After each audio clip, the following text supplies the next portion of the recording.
ఓం శ్రీమాత్రే నమః.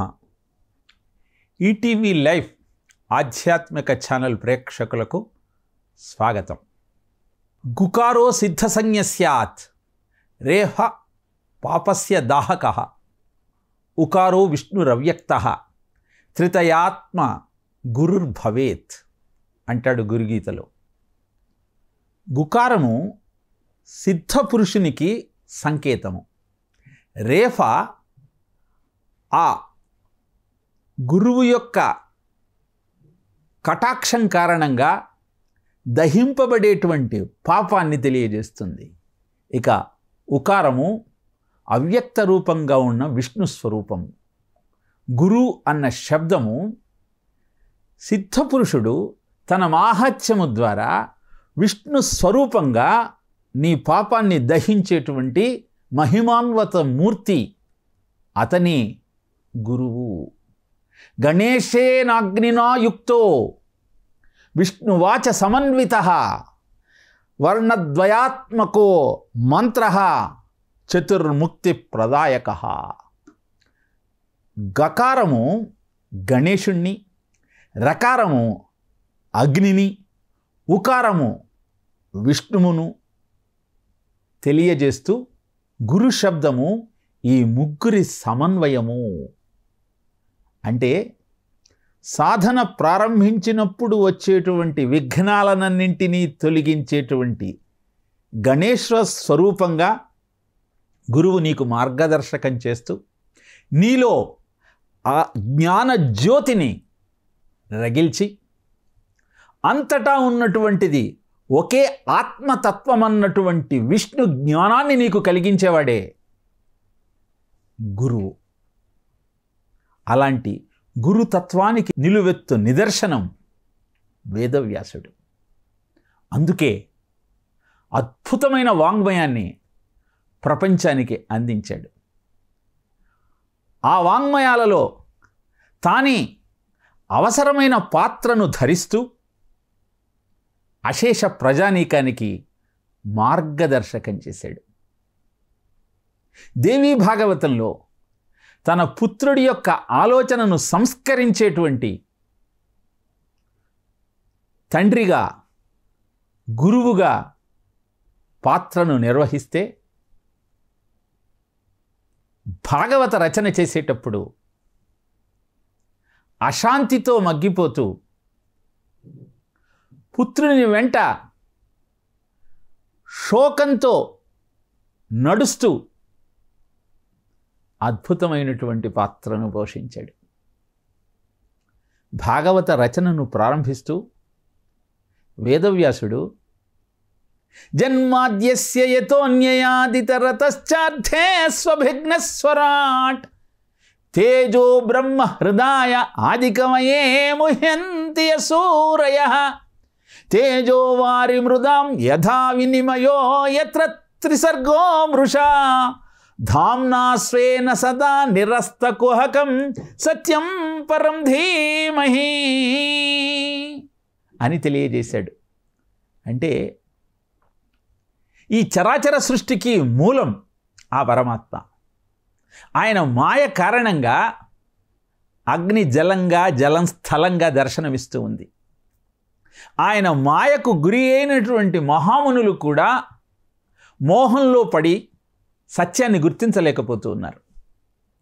బ్రహ్మాది దేవతలకు జ్ఞానాన్ని ప్రసాదించినటువంటి ఆ విష్ణుమూర్తి నాకు సత్యాన్ని ప్రబోధించి నా బుద్ధిని ప్రచోదనం చేయాల్సిందిగా ప్రార్థన. అగ్ని జలంగా, జలం స్థలంగా అవతరించటం అంటే ఏమిటి అంటే సూర్యరశ్మి ఇసుక మీద పడి ఎండమావిగా భ్రమ కలిగిస్తూ ఉంది. అందుకే అక్రూరుడు అంటాడు భాగవతంలో, కలలంబోలెడి పుత్రమిత్ర వనితారాగాది సంయోగముల్ జలవాంఛారతి ఎండమావులకు నాసల్బోవు చందంబునన్ తలతున్ సత్యములటంచు మూఢుడ వృథా తత్వజ్ఞుడన్ నాకు నీ విలసత్పాదయుగంబు జూపి కరుణన్ వీక్షింపు లక్ష్మీపతి. కల్లంబోలెడి పుత్రమిత్ర వనితా గారాది సంయోగములు. ఈ ప్రాపంచిక సంబంధాలన్నీ ఎండమావులు లాంటివే కదా. ఎండమావులలో నీరు ఉండనట్టు ఈ సంసారంలో సారం ఎక్కడ ఉన్నది? కనుక నీ పాదాబ్జములను ఆశ్రయించిన నాకు నిజమైనటువంటి ఆనందాన్ని అందించు అంటూ ప్రార్థిస్తాడు. ఇంత అద్భుతమైన శ్లోకంతో భాగవతం యొక్క సారాంశాన్ని ఆవిష్కరించినటువంటి వేదవ్యాసుడే పుత్రుడు తనని వదిలి వెళ్ళిపోతూ ఉంటే శోకించిన వైనం గమనిస్తే తన పాత్రను ఎంత సమర్థవంతంగా వేదవ్యాసుడు నిర్వర్తిస్తున్నాడో మనకు అవగతమవుతుంది. అందుకే దీన్ని తెనిగించేటప్పుడు పోతనామాచ్యుడు శ్రీకైవల్య పదంబు చేరుటకునై చింతించెదన్ లోకరక్షైకారంభకు భక్తపాలన కళా సంరంభకున్ దానవోద్రేక స్తంభకు కేళిలోల విలసదృగ్జాల సంభూత నానా కంజాత భవాండ కుంభకు మహానందాంగనాడింభకున్ అంటూ శ్రీకైవల్య పదంబు చేరుటకునై చింతించెదన్. ఎందుకు ఈ భాగవత రచన చేస్తూ ఉన్నాను అంటే దీని ద్వారా ముక్తి దొరుకుతుంది కనుక. మోక్షాన్ని అందుకోవాలన్న సంకల్పంతో ఆయన గాథలనన్నింటినీ అందించే ప్రయత్నం చేస్తూ ఉన్నాను. భాగవతం యొక్క లక్ష్యమేమి? సాధకుడు సక్రమమైన మార్గంలో సాధన కొనసాగించి ఆ సర్వేశ్వరుణ్ణి చేరుకునే ప్రయత్నం చేయమని చెప్పటమే భాగవతం యొక్క లక్ష్యం.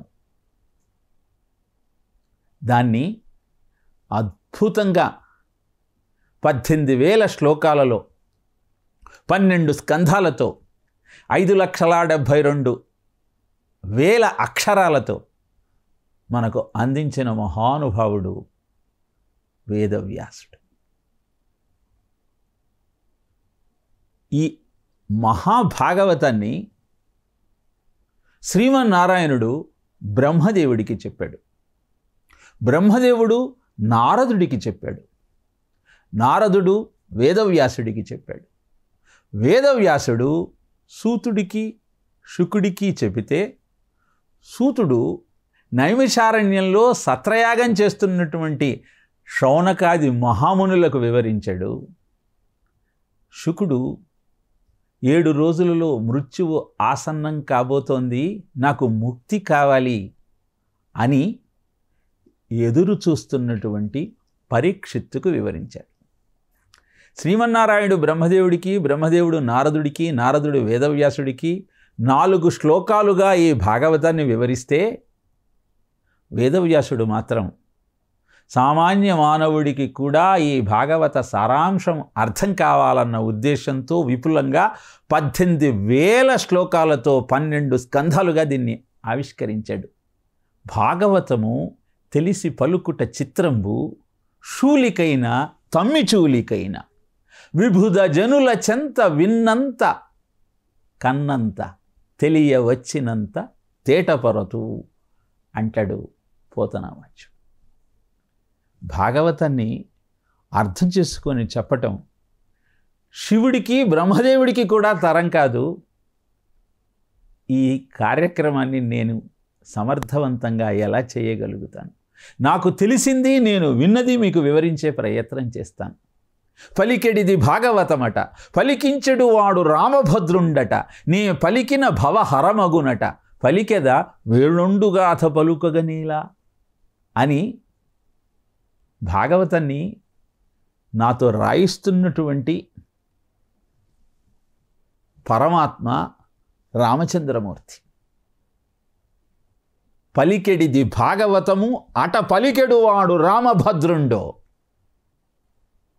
అట పలికిన భవహరమగును అట పలికెద వేరుండుగాథ పలుకగనేలా అంటూ ఆ పద్యం యొక్క సారాంశాన్ని అద్భుతంగా ఆవిష్కరించారు పెద్దలు. ఎప్పుడైనా అట అన్న శబ్దాన్ని మనము సందేహంగా ఉన్నప్పుడు ప్రయోగిస్తాం. కానీ ఇక్కడ తథ్యమో పలికేది రామచంద్రుడే, పలికించేది రామచంద్రుడే. అది భవాన్ని హరించే అద్భుతమైన వాంగ్మయము కనుక దాన్నే నేను చెబుతాను అంటూ పోతనామాచ్యుడు భాగవత రచనను ప్రారంభించాడు. గురు సందేశం కార్యక్రమంలో వేదవ్యాసుడు మనకు అందించిన అద్భుతమైన ఈ భాగవత వాంగ్మయాన్ని మనం మన నిత్య జీవితానికి అన్వయించుకుంటూ అర్థం చేసుకోవాలి అని భావిస్తే ఒక్కొక్క కథ వెనుకాల ఉన్నటువంటి ఆంతర్యాన్ని వేదవ్యాసుడు ఆ ఘట్టాన్ని అందించేటప్పుడు ఏ దృష్టితో ఏ ఆలోచనతో ఈ రచన చేశాడో మనం తెలుసుకోగలిగితే మనం దివ్య జీవనానికి సోపానాన్ని నిర్మించుకున్న వాళ్ళమవుతాం. అందుకే ప్రతి కథను వివరించి ఆంతర్యాన్ని గమనిస్తూ అద్భుతమైన జీవనానికి సోపానాలను నిర్మించుకుందాం. యం ప్రవ్రజయంతి మనుపేతమపేత కృత్యం ద్వైపాయనో విరహ కాతురమాజుహావ పుత్రేతి తన్మయతయా తరవో అభినేదు తం సర్వభూతమయం మునిమానతోస్మి. శుకుణ్ణి ప్రార్థించి సూతుడు కథ ప్రారంభిస్తాడు. మరి రచించినవాడు వేదవ్యాసుడు కదా.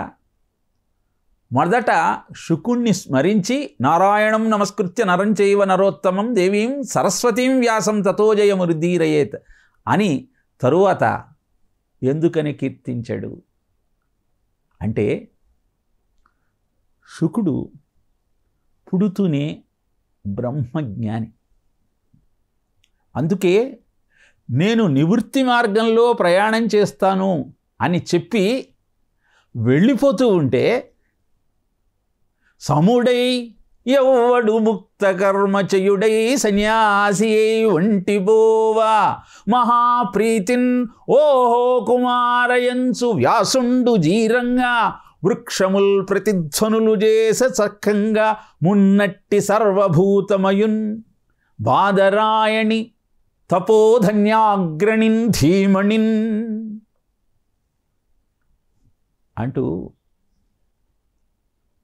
సూతుడు ఏ విధంగా శుకుడికి నమస్కరించాడో తెలియజేశాడు. వెళ్ళిపోతున్నటువంటి శుకుణ్ణి ఉద్దేశించి వ్యాసుడు నాయనా తిరిగి రావయ్యా అంటూ అరిస్తే బదులు పలికింది శుకుడు కాదు, అందరిలో ఉన్న పరబ్రహ్మతత్వము ఒక్కటే అని విశ్వసించి బ్రహ్మజ్ఞానిగా ముందుకు సాగుతున్న శుకుడికి బదులుగా వృక్షాలన్నీ ప్రతిధ్వనులు చేసే మున్నట్టి సర్వభూతమయిన్ మ్రొక్కెద తపోధన్యాగ్రణిన్ ధీమనిన్ అలాంటి శుకుడికి నమస్కారం చేస్తూ ఉన్నాను అని శుకుని యొక్క అద్భుతమైన జ్ఞానాన్ని ఆవిష్కరించాడు. అందుకే శుకుడు పరీక్షిత్తుకు చెప్పినటువంటి ఈ విజ్ఞానాన్ని మన జీవితాన్ని ధన్యం చేసుకోవడం కోసం మనము తెలుసుకునే ప్రయత్నం చేద్దాం. ఇంతమంది చెప్పారు, ఇంతమంది విన్నారు కదా, మరి ఎవరు ఉత్తమమైన శ్రోత, ఎవరు ఉత్తమమైన వక్త అని చర్చ వచ్చింది. కొందరు అన్నారు శ్రీమన్నారాయణుడు కదా భాగవతాన్ని చెప్పింది కనుక ఆయన ఉత్తమమైన వక్త. లేదు లేదు బ్రహ్మదేవుడని కొందరు, నారదుడని కొందరు, వ్యాసుడని కొందరు, సూతుడని కొందరు, శుకుడని కొందరు చర్చించారు. కానీ అందరూ కలిసి ఆమోదయోగ్యమైన ప్రతిపాదన ఒకటి చేశారు. ఏమిటంటే ఉత్తమమైన వక్త శుకుడు, ఉత్తమమైన శ్రోత పరీక్షిత్తు. ఎందుకంటే శ్రీమన్నారాయణుడు సృష్టి రచన కోసం బ్రహ్మదేవుడికి ఈ విజ్ఞానాన్ని అందిస్తే బ్రహ్మదేవుడు ఆ విజ్ఞానాన్ని నిలబెట్టాలని నారదుడికి చెబితే నారదుడు దాన్ని ప్రచారం చేయాలని చెప్పి వేదవ్యాసుడికి అందిస్తే వేదవ్యాసుడు తన అశాంతిని పోగొట్టుకోవటం కోసం ఆ రచనను ప్రారంభించి దాన్ని సూతుడికి శుకుడికి చెప్పాడు. సూతుడు సత్రయాగం చేస్తున్నటువంటి శౌనకాది మహాములందరికీ ఆ విజ్ఞానాన్ని అందిస్తే శుకుడు మాత్రం పరీక్షిత్తుకు ముక్తి రావాలన్న సంకల్పంతో ఈ విజ్ఞానాన్ని బోధించాడు. పరీక్షిత్తు అంటే జీవుడికి చిహ్నం. మనమందరము పరీక్షిత్తులమే. మనందరికీ 7 రోజులలోనే మృత్యువు ఉన్నది. చూడుడు నా కళ్యాణము పాడుడు గోవింది మీది పాటలు ఆడుడు హరిభక్త కథలు ఏడహములలో ముక్తికే గగనిచటన్ అని పరీక్షిత్తు తరువాత ప్రార్థిస్తాడు మునులందరినీ. కనుక ఆదివారం నుంచి శనివారం లోపల ఏదో ఒక రోజు ఆ విష్ణు సాయుధ్యానికి వెళ్ళాల్సిన వాళ్ళంతా ఏ విధమైన అభ్యాసంతో ఆ లక్ష్యాన్ని చేరుకోవచ్చు అని చెప్పే విజ్ఞానమే, ప్రపంచానికి అంతటికీ అవసరమైన జ్ఞానమే ఈ భాగవతం. దాన్ని విన్నవాడు పరీక్షిత్తు, మనకు ప్రతీక. చెప్పినవాడు శుకుడు, ఉత్తమమైన వక్త. మరి వేదవ్యాసుడు తన అశాంతిని పోగొట్టుకోవటానికి ఈ రచనను చేశాడు అని చెప్పుకున్నాం. వేదవ్యాసుడికి అశాంతి ఎందుకు? అద్భుతమైనటువంటి వేద విజ్ఞానాన్నంతా 4 వేదాలుగా న్యాసం చేసి అనేక పురాణాలు రచించిన వ్యాసుడికి మనశ్శాంతి దొరకలేదు. ఏదో తెలియని అశాంతితో బాధపడుతూ ఉన్నటువంటి వేదవ్యాసుడి సమక్షానికి నారద మహర్షి వచ్చాడు. ఎందుకయ్యా బాధపడుతున్నావు? ధాతవు, భారత శృతి విధాతవు, వేద పదార్థజాత విజ్ఞాతవు, కామముఖ్యరిపు షట్క విజేతవు, బ్రహ్మతత్వ నిర్ణేతవు, యోగినేతవు, వినీతుడవీవు చెల్లించ చెల్లరే కాతర కైవడిన్ వగవ కారణమేమి పరాశరాత్మజ. ఎంత అద్భుతమైన జ్ఞానాన్ని అందించావయ్యా! పంచమవేదమైన భారతాన్ని రచించావు, బ్రహ్మతత్వాన్ని నిరూపించావు, కామక్రోధ లోభమోహమహ మాత్సర్యములనే అరిషడ్వర్గాన్ని జయించావు. అలాంటి నీవు ఎందుకయ్యా బాధపడుతూ ఉన్నావు? ఏమిటి అశాంతికి కారణం అని ప్రశ్నించాడు. వ్యాసుడు అన్నాడు, అదే నాకు అర్థం కావటం లేదు మహానుభావ. నేను ఎంతో వాంగ్మయాన్ని నా దివ్య దృష్టితో తపశక్తితో దర్శించి మరీ ప్రపంచానికి అందించాను. ఇంత విజ్ఞానాన్ని అభ్యాసం చేసినా ఎందుకని నాకు మనశ్శాంతి దొరకటం లేదు? నాకు అర్థం కావటం లేదు, మీరే వివరించాలన్నాడు. చిరునవ్వు నవ్విన నారదుడు సమాధానం చెప్పటం ప్రారంభించాడు. అంటే ఎలాంటి గురువుకైనా ఏదో ఒక ఆపత్ సమయం వచ్చినప్పుడు ఆయనకు మార్గదర్శకం చేయాల్సింది ఆయన గురువే. నారదుడు అంటే తపస్వాధ్యాయ నిరతం తపస్వీ వాగ్విదాం వరం నారదం పరిపప్రచ్ఛ వాల్మీకిం మునిపుంగవం. వాల్మీకి ధర్మస్య కృతజ్ఞస్య సత్యవాక్యో దృఢవ్రత చారిత్రేణ చకో యుక్త సర్వభూతేషు కో హిత అంటూ అద్భుతమైన 16 గుణాలు కలిగినటువంటి మానవుడెవరైనా భూమండలం మీద ఉన్నాడా అని నారదుడిని ప్రశ్నించినప్పుడు సంక్షిప్త రామాయణాన్ని బోధించి ప్రపంచానికి శ్రీమద్ రామాయణం అనే అద్భుతమైన మహద్గ్రంథాన్ని అందించాడు. అలానే అశాంతితో బాధపడుతున్న వ్యాసుని దగ్గరకు వచ్చి ఆయన అశాంతికి కారణం చెప్పాడు. అంచితమైన ధర్మజయమంతయు చెప్పితి అందులోన ఇంచుకగాని విష్ణు కథలేర్పడ చెప్పవు ధర్మముల్ ప్రపంచించిన మెచునే గుణ విశేషములెన్నినగాక నీకీ కొంచెమొచ్చుటెల్లయు హరిగోరిను తింపుము నార్యపూజిత. ఆయన ఎంతో అద్భుతమైన వాంగ్మయాన్నంతా రచించావయా, కానీ ఏమిటి ప్రయోజనం?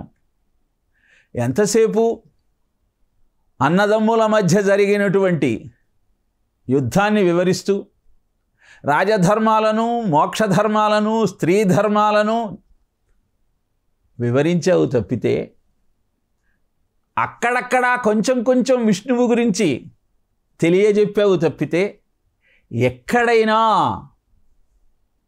విష్ణు కథనే పూర్తిగా చెప్పే ప్రయత్నం చేశావా? ధర్మాలు ఎన్ని చెప్పితే ఏం లాభమయ్యా? ఆయన గుణ విశేషాలను నువ్వు కీర్తించినప్పుడే, అవి ఏమిటో నువ్వు తెలుసుకున్నప్పుడే, అందరికీ తెలియజెప్పినప్పుడే నీ జీవితం ధన్యమవుతుంది. విన్నవారి యొక్క జీవితాలు సరి అయిన సక్రమమైన మార్గంలో ప్రయాణం చేసి వారికి పరమాత్మ తత్వం అవగతమవుతుంది. కనుక భాగవత రచన చెయ్యవయ్యా. దానిలో కృష్ణ కథను, ఆయన గుణగణాలను, ఆయన మాహాత్యాన్ని, ఆ కృష్ణ తత్వాన్ని సంపూర్తిగా వివరించు. అనంతరం నీ మనశ్శాంతి నీకు చేకూరుతుంది. అందుకే అతి రహస్యమైన హరిజన్మ కథనంబు మనుజుడెవ్వడేని మాపు రేపు చాలా భక్తితోడ చదివిన సంసార దుఃఖ రాశి బాసి తొలగిపోవు అంటారు. ఈ భాగవతాన్ని ఎవరైతే అధ్యయనం చేస్తారో వారికి సంసారం అనే సాగరంలో ఉన్న దుఃఖ రాశి అంతా అంతర్ధానమై అద్భుతమైన ఆనందం వారి సొంతమవుతుంది. పరీక్షిత్తు కూడా 7 రోజులలో మృత్యువు ఉన్నదని బాధపడుతూ శుకమహర్షిని ముక్తికి మార్గం చెప్పమంటూ అభ్యర్థించి మొత్తం భాగవతం విన్న తరువాత నాకు మృత్యువు లేదు అంటూ తెలియజేశాడు. మరి పరీక్షిన్ మహారాజు తక్షకుని కాటుకు గురి అయి మరణించాడు కదా, మృత్యువు లేదు అని ఎలా చెప్పాడు అంటే, అజో నిత్య శాశ్వతోయం పురాణో నా హన్యతే హన్యమానే శరీరే. పడిపోయేది శరీరం కానీ నిత్యము సత్యము శాశ్వతము అయిన ఆ ఆత్మకు ఎలాంటి నాశము లేదు. నష్టో మోహ స్మృతిర్లబ్ధ అని అర్జునుడు కూడా భగవద్గీత అంతా విన్న తరువాత నా మోహం తొలగిపోయింది, నా స్మృతి నాకు కలిగింది, నేనేమిటో నాకు అర్థమైంది అని తెలియజేశాడు. అలా భాగవత కథా శ్రవణం వలన నీ జీవితం పూర్తిగా మారిపోతుంది. నీ ఆలోచన విధానం సంస్కరింపబడి సత్యమేమిటో ద్యోతకమవుతుంది. సత్యం పరం ధీమహి అని ఆ స్వామిని నువ్వు ప్రార్థించినప్పుడు ఆయన నిన్ను కరుణించకుండా ఎందుకు ఉంటాడు? కనుక అద్భుతమైన భాగవత కథా శ్రవణం ద్వారా పరీక్షిత్తు ఏ విధంగా ముక్తిని పొందాడో, అలసులు మందబుద్ధులు అల్పతరాయువులు ఉగ్రరోగ సంకలితులు మందభాగ్యులు సుకర్మమేదయు చేయజాలరి కలియుగమందు మానవులు కావున ఎయ్యది సర్వసౌఖ్యకరమై అలవడు ఏమిటిన్బడము ఆత్మకు శాంతి మునీంద్ర జపవే అంటూ సూతుణ్ణి కూడా శౌనకాది మహామునులంతా అదే ప్రశ్నించారు. ఇహాన్ని పరాన్ని రెండింటినీ అందించే అద్భుతమైనటువంటి వాంగ్మయాన్ని మాకు తెలియజేయి అని సూతుణ్ణి అడిగిన మీదట వ్యాసుని శిష్యుడైన సూతుడు అద్భుతమైన భాగవత కథను శౌనకాది మహామునులకు అందించాడు. ఇలా తన శిష్యుల ద్వారా ఏవం పరంపరా ప్రాప్తం ఇమం రాజర్షయో విదుహు సకాలే నేహ మహత యోగో నష్ట పరంతప. అంతరించిపోతున్న అద్భుతమైన ఆధ్యాత్మిక జ్ఞానాన్ని ప్రపంచానికి సాటి చెప్పినటువంటి గురుదేవులు వ్యాస భగవానుడు. తాను అద్భుతమైన వాంగ్మయాన్ని రచించటమే కాకుండా దాన్ని ప్రపంచానికి అందించటం కోసం ఉద్దండులైనటువంటి శిష్యులను శిక్షణ ఇచ్చి తయారు చేశాడు. కనుక అలాంటి భాగవతంలోని రహస్యాలను, మానవ జీవితానికి అవి చెప్పేటువంటి అర్థాలను ఈ గురు సందేశం కార్యక్రమం ద్వారా తెలుసుకుంటూ మన జీవితాన్ని సంస్కరించుకునే ప్రయత్నం చేద్దాం. ఓం తత్సత్.